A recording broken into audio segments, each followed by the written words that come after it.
नमो भगवते वासुदेवाय नमः। ओम नमः शिवाय।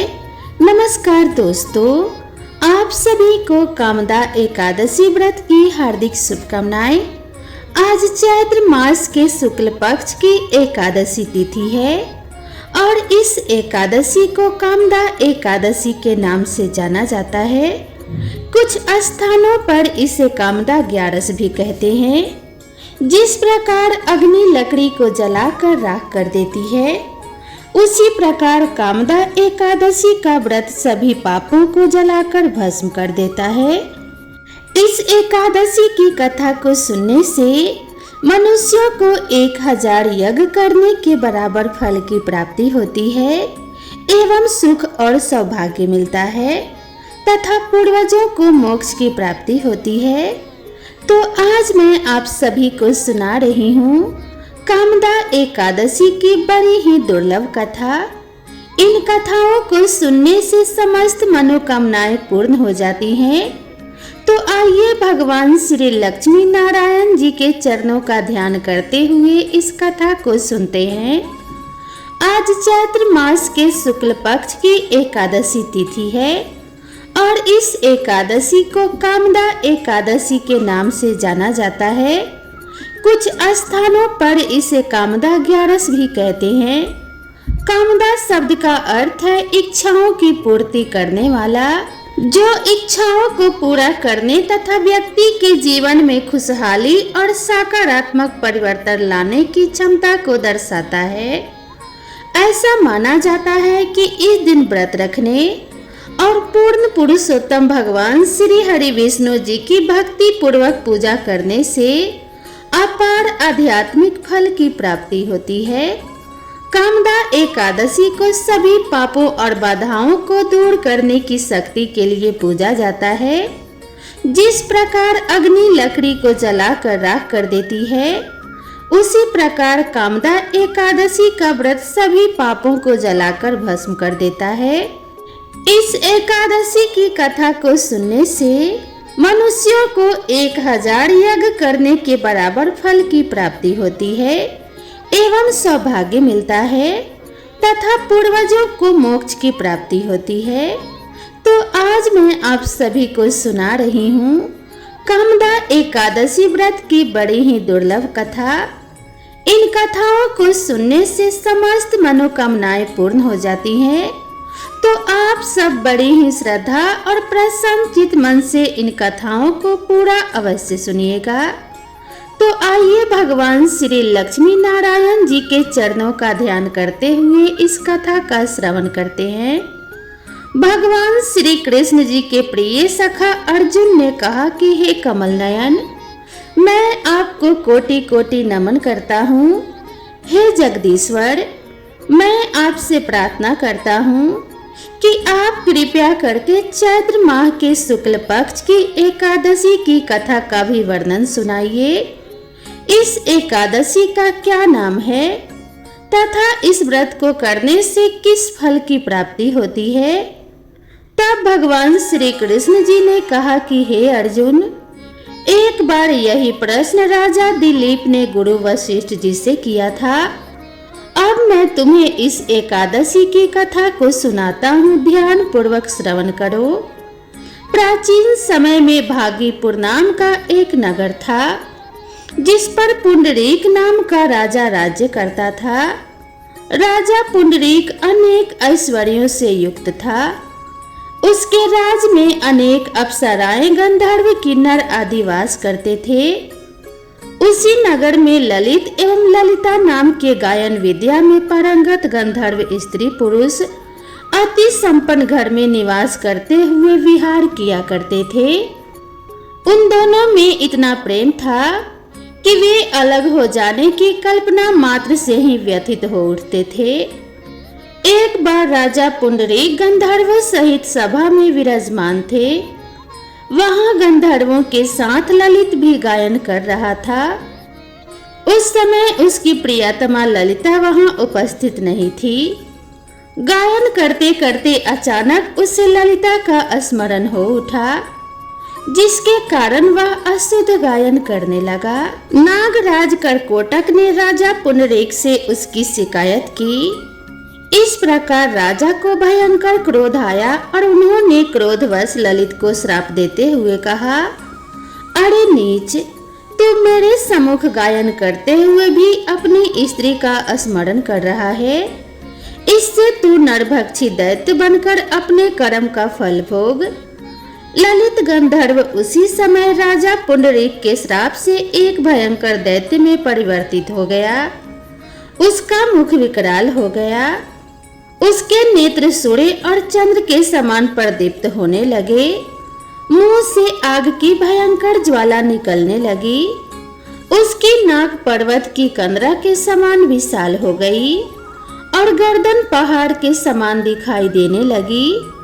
उसकी भुजाएं 2-2 योजन लंबी हो गई। इस प्रकार उसका शरीर 8 योजन का हो गया। इस तरह राक्षस बन जाने पर वह अनेक दुख भोगने लगा। अपने प्रियतम ललित का ऐसा हाल होने पर ललिता दुख से व्यथित हो उठी। वह अपने पति के उद्धार के लिए विचार करने लगी कि मैं कहाँ जाऊं और क्या करूं। किस जतन से अपने पति को इस नरक तुल्य कष्ट से मुक्त कराऊं। राक्षस बना ललित घोर वनों में रहते हुए अनेक प्रकार के पाप करने लगा। उसकी स्त्री ललिता भी उसके पीछे पीछे जाती और उसकी स्थिति को देखकर विलाप करने लगती। एक बार वह अपने पति के पीछे पीछे चलते हुए विंध्याचल पर्वत पर पहुंच गई। उस स्थान पर उसने श्रृंगी मुनि का आश्रम देखा। वह शीघ्रता से उस आश्रम में गई और मुनि के समक्ष पहुंचकर दंडवत प्रणाम कर विनीत भाव से प्रार्थना करते हुए बोली कि हे महर्षि, मैं वीर धनवा नामक गंधर्व की पुत्री ललिता हूँ। मेरा पति राजा पुंडरीक के श्राप से एक भयंकर दैत्य बन गया है। उससे मुझे अपार दुख हो रहा है। अपने पति के कष्ट के कारण मैं बहुत दुखी हूँ। हे मुनि श्रेष्ठ, कृपा करके आप उसे राक्षस योनि से मुक्ति का कोई उत्तम उपाय बताइए। समस्त वृत्तांत सुनकर मुनि श्रृंगी ने कहा कि हे पुत्री, चैत्र माह के शुक्ल पक्ष की एकादशी का नाम कामदा एकादशी है। उसका व्रत करने से सभी मनोरथ शीघ्र ही पूर्ण हो जाते हैं। यदि तू उसके व्रत का फल अपने पति को दे देगी तो वह सहज ही राक्षस योनि से मुक्त हो जाएगा एवं राजा का श्राप शांत हो जाएगा। ऋषि के कहे अनुसार ललिता ने श्रद्धा पूर्वक व्रत किया और द्वादशी के दिन ब्राह्मणों के समक्ष अपने व्रत का फल अपने पति को दे दिया और ईश्वर से प्रार्थना करने लगी कि हे प्रभु, मैंने जो यह उपवास किया है उसका फल मेरे पति देव को मिले, जिससे उनकी राक्षस योनि से शीघ्र ही मुक्ति हो। एकादशी का फल देते ही उसका पति राक्षस योनि से मुक्त हो गया और अपने दिव्य स्वरूप को प्राप्त हुआ। वह अनेक सुंदर वस्त्रों तथा आभूषणों से अलंकृत होकर पहले की भांति ललिता के साथ विहार करते हुए रहने लगा। कामदा एकादशी के प्रभाव से वह पहले की तरह सुंदर हो गया तथा मृत्यु के पश्चात दोनों पुष्पक विमान पर बैठकर विष्णु लोक को चले गए। आगे भगवान श्री कृष्ण जी कहते हैं कि हे अर्जुन, इस उपवास को विधान पूर्वक करने से सभी पाप नष्ट हो जाते हैं। इस व्रत के पुण्य से मनुष्य ब्रह्म हत्या आदि के पाप तथा राक्षस आदि योनि से मुक्त हो जाते हैं। संसार में इससे उत्तम दूसरा कोई भी व्रत नहीं है। इसकी कथा और महात्म्य के श्रवण व पठन से अनंत फलों की प्राप्ति होती है। प्राणी अपने सुखों का चिंतन करे यह बुरा नहीं है, किंतु समय असमय ऐसा चिंतन प्राणी को उसी दायित्वों से विमुख कर देता है जिससे उसे भयंकर कष्ट भोगने पड़ते हैं। परंतु भगवान श्री हरि की अनुकंपा का कोई अंत नहीं है। भगवान श्री लक्ष्मी नारायण जी बड़े से बड़ा पाप भी क्षमा कर देते हैं।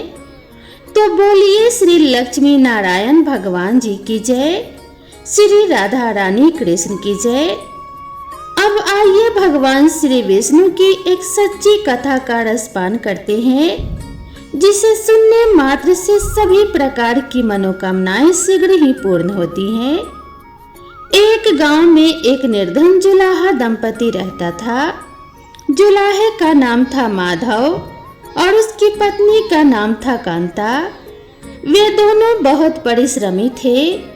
सारा दिन काम करते, सुंदर सुंदर कपड़े बनाते, किंतु उनके बने कपड़ों को उनको अच्छी कीमत नहीं मिल पाती थी।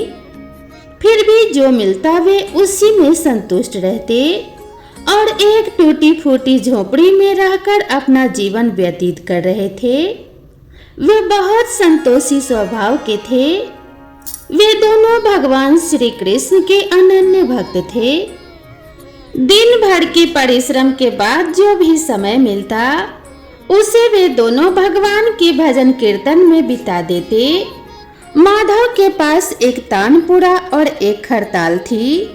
जब वह दोनों मिलकर भजन गाते तो माधव तानपुरा बजाता और उसकी पत्नी खरताल।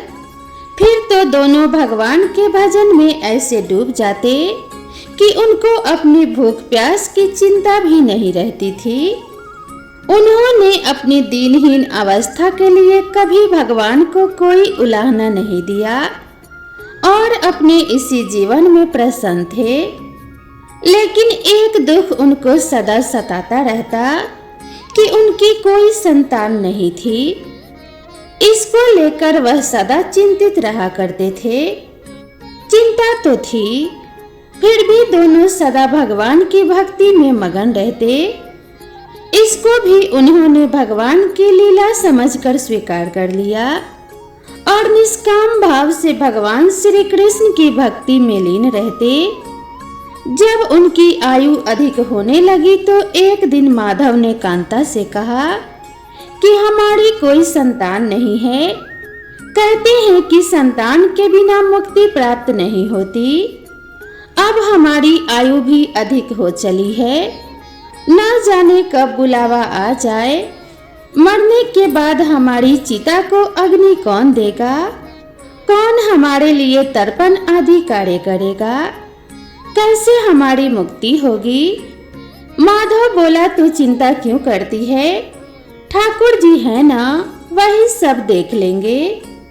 माधव ने यह बात कह तो दी, किंतु चिंता में वह भी डूब गया। तभी उसके मन में एक विचार आया। वह नगर में गया और भगवान श्री कृष्ण के बाल रूप की एक प्रतिमा ले आया। घर आकर बोला, अब तुझे चिंता करने की कोई आवश्यकता नहीं है। मैं यह बाल गोपाल लेकर आया हूँ। अब से यही हमारे पुत्र हैं। माधव बोला, अगर हम संतानहीन हैं तो यह भी इन्हीं की इच्छा है। हम इनको ही अपने पुत्र के समान प्रेम करेंगे। यही हमारे पुत्र का दायित्व पूर्ण करेंगे। माधव की यह बात सुनकर कांता अत्यंत प्रसन्न हो गई। उसने बाल गोपाल को लेकर अपने हृदय से लगा लिया और बोली, आप बिल्कुल ठीक कह रहे हैं। आज से यही हमारे लाला हैं।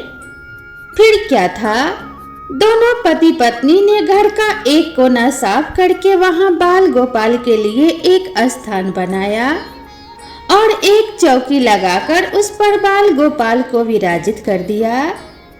उस दिन से जुलाहा दंपति का नियम हो गया।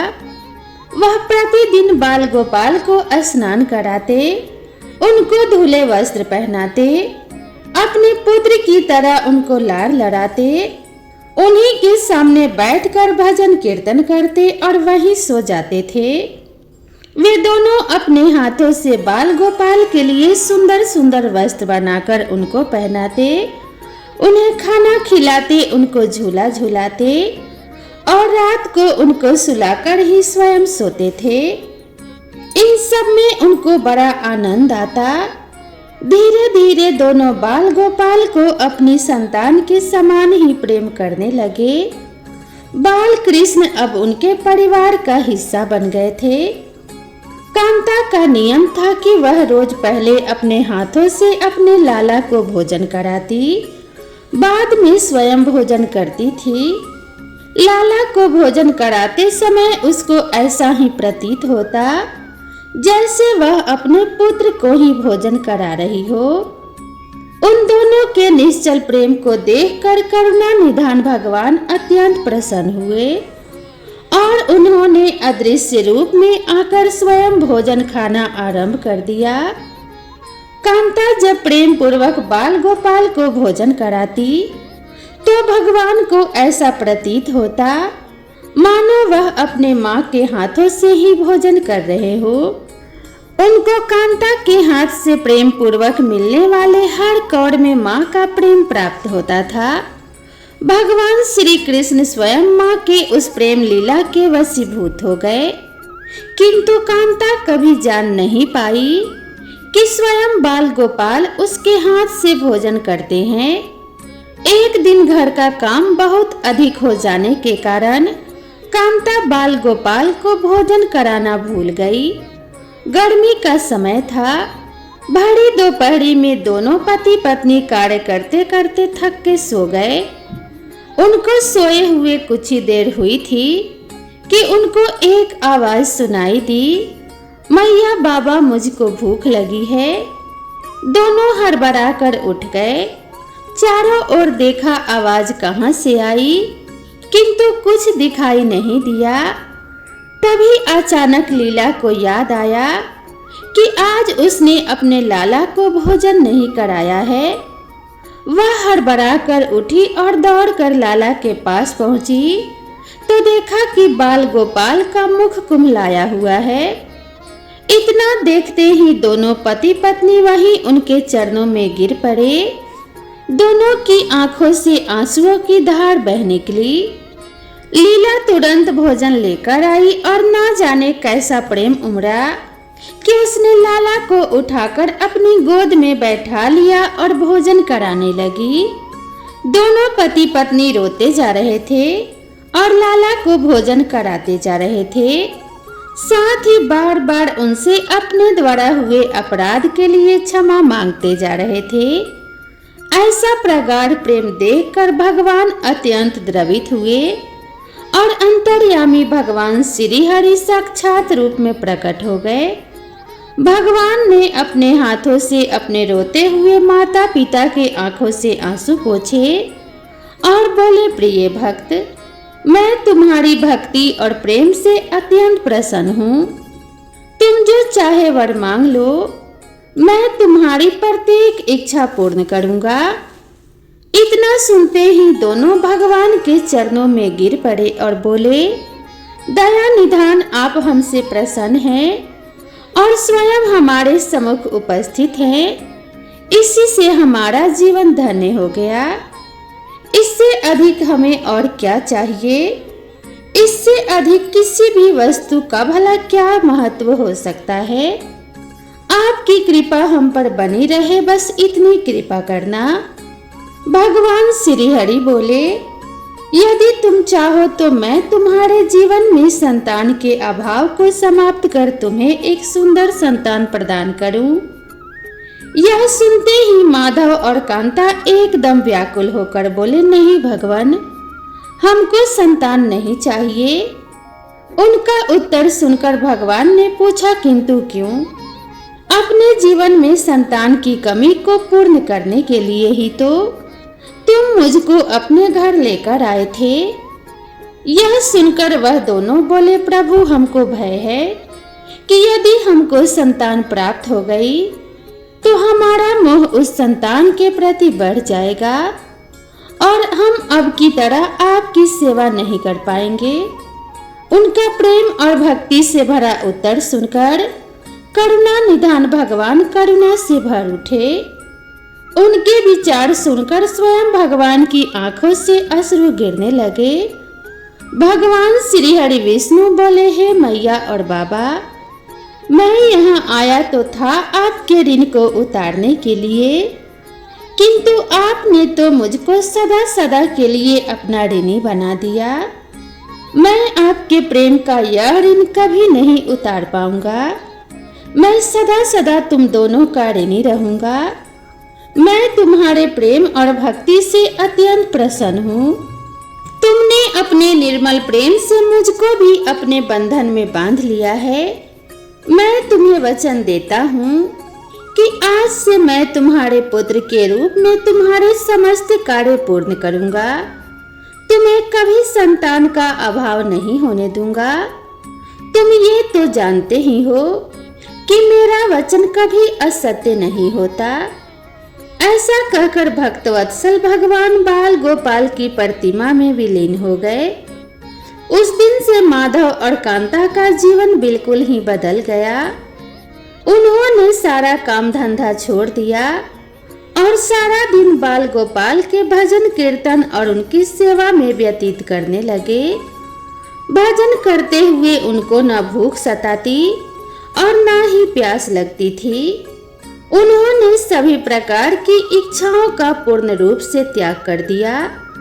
अब माधव कभी कोई कार्य करता तो केवल अपने बाल गोपाल के लिए सुंदर सुंदर वस्त्र बनाने का। उनके सामने जब भी कोई परेशानी आती तो बाल गोपाल एक बालक के रूप में उपस्थित हो जाते और उनके समस्त कार्य पूर्ण कर देते। वह दंपति और बालक गांव भर में चर्चा का विषय बन गए, किंतु गांव में कोई भी यह जान नहीं पाया कि वह बालक कौन है, कहां से आता है और कहां चला जाता है। धीरे धीरे समय बीतने लगा। अब जुलाहे दंपति बूढ़े हो चले थे, किंतु भगवान की कृपा उन पर बनी रही। अब दोनों की आयु पूर्ण होने का समय आ चला था। भगवत प्रेरणा से उनको यह ज्ञात हो गया कि अब उनका समय पूरा होने वाला है। इसी के चलते एक दिन दोनों ने भगवान को पुकारा। ठाकुर जी तुरंत प्रकट हो गए और उनसे उनकी इच्छा जाननी चाहिए। दोनों भक्त दंपति भगवान के चरणों में प्रणाम करके बोले कि हे प्रभु, हमने अपने पूरे जीवन में आपसे कभी कुछ नहीं मांगा, किंतु अब जीवन का अंतिम समय आ गया है, इसीलिए आपसे कुछ मांगना चाहते हैं। भगवान बोले, निसंकोच होकर अपनी कोई भी इच्छा कहो। मैं वचन देता हूँ कि तुम्हारी प्रत्येक इच्छा को पूर्ण करूँगा। तब बाल गोपाल के अगाध प्रेम में डूबे वह वृद्ध दंपति बोले कि हे नाथ, अपने पुत्र के रूप में आपको देखा है। आपने भी पुत्र के समान ही हमारी सेवा की है। अब वह समय आ गया है जिसके लिए कोई भी माता पिता पुत्र की कामना करते हैं। हे दीनबंधु, हमारी इच्छा है कि हम दोनों पति पत्नी के प्राण एक साथ निकले। हे दया निधान, जिस प्रकार एक पुत्र अपने माता पिता की अंतिम क्रिया करता है और उनको मुक्ति प्रदान करता है, उसी प्रकार हे परमेश्वर, हमारी अंतिम क्रिया आप अपने हाथों से कर हमें मुक्ति प्रदान करें। श्री हरि ने दोनों को उनकी इच्छा पूर्ण करने का वचन दिया और बाल गोपाल के विग्रह में विलीन हो गए। अंत में वह दिन भी आ गया जब प्रत्येक जीव को यह शरीर छोड़ना पड़ता है। दोनों वृद्ध दंपति बीमार पड़ गए। उन दोनों की भक्ति की चर्चा गांव भर में थी, इसीलिए गांव के लोग उनका हाल जानने के लिए उनकी झोपड़ी के पास आ गए। किंतु उन दोनों का ध्यान तो श्री हरि में रम चुका था। उनको नहीं पता था कि कौन आया है और कौन नहीं। तभी अचानक एक चमत्कार हुआ। जुलाहे की झोपड़ी एक तीव्र और अलौकिक प्रकाश से भर उठी। वहां उपस्थित समस्त लोगों की आंखें बंद हो गई। किसी को कुछ भी दिखाई नहीं पड़ रहा था। कुछ लोग तो झोपड़ी से बाहर आ गए, कुछ वहीं धरती पर बैठ गए। तभी श्री हरि अपने दिव्य चतुर्भुज रूप में प्रकट हुए। उनकी अद्भुत शोभा समस्त सृष्टि को आलोकित करने वाली थी, जो वातावरण में एक दिव्य सुगंध भर गई। वे अपनी मंद मंद मुस्कान से अपने उन भक्त माता पिता की ओर देख रहे थे। उनका यह दिव्य रूप देखकर दोनों वृद्ध अत्यंत आनंदित और मंत्रमुग्ध हुए जा रहे थे। अपने दिव्य दर्शनों से दोनों को तृप्त करने के बाद करुणामयी लीलाधारी समस्त सृष्टि के पालन करता श्री हरि विष्णु वहीं उन दोनों के निकट धरती पर ही उनके सिरहाने बैठ गए।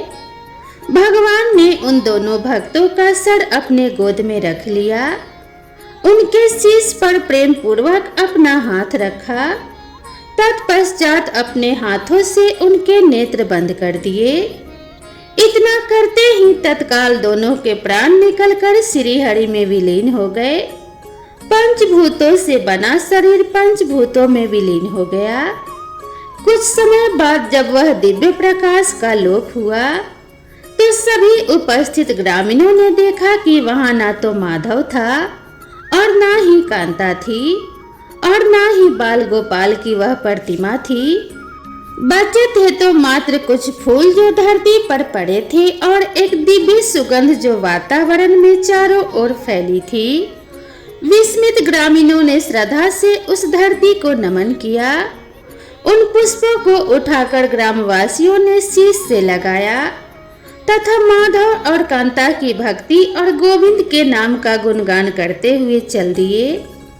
उन पुष्पों को श्री गंगा जी में विसर्जित करने के लिए सच्चा भक्त वह है जो एक क्षण के लिए भी भक्ति से विमुख नहीं होता, अर्थात जिसका चित्त ईश्वर में अखंड बना रहता है, वही सच्चा भक्त कहलाता है। सरल शब्दों में कहें तो भक्ति के अंतिम चरण का अनुभव करने वाले को ही भक्त कहते हैं। तो एक बार प्रेम से बोलिए भगवान श्री विष्णु की जय, बोलिए श्री लक्ष्मी नारायण भगवान की जय, बोलिए श्री कृष्ण और राधा रानी की जय। तो दोस्तों, यह थी एकादशी व्रत की संपूर्ण कथा। आप सभी को यह कथा कैसी लगी कृपया कमेंट करके जरूर बताएं। वीडियो पसंद आई हो तो इसे एक लाइक जरूर करें और साथ ही अगर चैनल पर पहली बार आए हैं तो चैनल को सब्सक्राइब करना ना भूलें। तो दोस्तों, मिलते हैं इसी तरह की नई कथा और नई कहानी के साथ। भगवान श्री हरि विष्णु और माता लक्ष्मी की कृपा आप सभी के ऊपर बनी रहे। आप सभी का कल्याण हो, आपके जीवन में कभी कोई संकट ना आए। भगवान श्री विष्णु आप सभी की सदैव रक्षा करें। इसी कामना के साथ आप सभी से विदा लेते हैं। मिलते हैं इसी तरह की नई कथा और नई कहानी के साथ। तब तक के लिए राधे राधे।